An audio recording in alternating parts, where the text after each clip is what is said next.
I'm Jennifer Angel. These are your stars, Leo.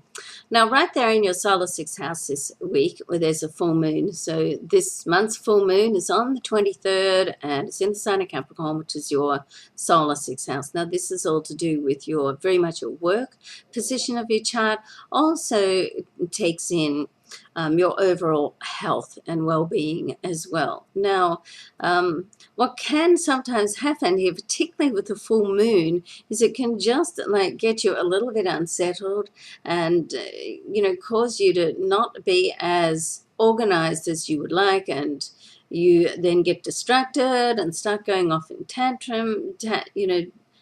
other areas, and tangents is the word I was trying to think of, in tangents into other areas, and then you end up getting stressed because you're not being as productive as you like. So, okay, and that way it then comes back and you have to look after your well-being. Okay, so how to overcome or how to get through the full moon in the sixth house. First of all, get yourself organized, Leo. Okay, so make sure you have systems in place. And, it's transits like this that really highlight to us that what we need to do to be able to, just be more productive when things don't go the way that we want them to go.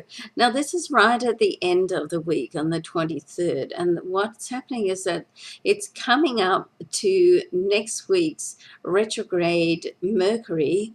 Mercury going into retrograde, which will be the 23rd, always the 2 or 3 days either side. So right there at the end of this week, moving up to that and moving into the start of next week can be a little bit of a unsettled time. Okay, nothing you can't handle, so don't worry too much about it, but get yourself organized.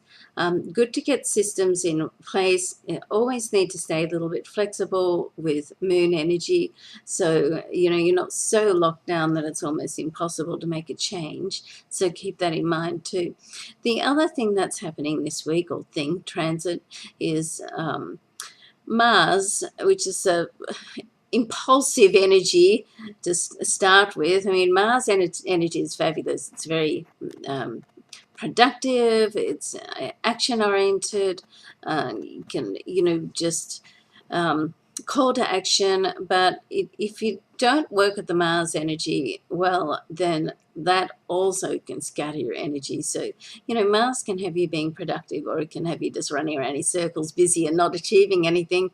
I think we've all been in that spot once or twice. I know I have. So it's a sextile with Uranus. Now for you, Uranus is in your 9th house, Mars is in your 11th house. So it's almost here, I feel that you can have opportunities to really work with people, get out there and socialize and give back and be of service to community on some level. And that's a great thing. So certainly if you can do that, do so. But it's really a bit of a juggling act this week. It's great to do that because you can also meet people who can be influential in areas, all areas of your life, particularly as in your solar 11th house. There is a very nice connection with the Sun and Jupiter this week as well. It's a conjunction, so it's a very favorable conjunction. So it's like the more that you can get out and be of assistance and help and reach out to people, then the more you can build that energy and karma coming back to you as well. Okay, because with Jupiter energy, it's like what you focus on the most is what you attract back to you. Okay, so you don't want to be focusing on anything negative or get too unsettled or anything with the Jupiter energy. So it's a great week. There's lots happening, lots of good aspects happening, but you really got to work with it to be able to get the most out of it. Now, when I look at love, you've got Venus sort of is heading towards your sign. It's in the sign before you, and which is Cancer. So this is the time for you to really get your thoughts and ideals and expectations together with love and relationships. And if you're in a relationships, then if you know want to change anything, certainly this is a good week to do that, because next week, of course, we've got the Mercury retrograde. Okay, if you're not in a relationship, it's a good time to sort of do your business plan, your Harvard plan of love. I know somebody, I can't remember the author. Sorry if you happen to be watching, please let me know. But I remember somebody wrote a book once saying the Harvard plan, business plan of love, or something like that. And I thought that's so true.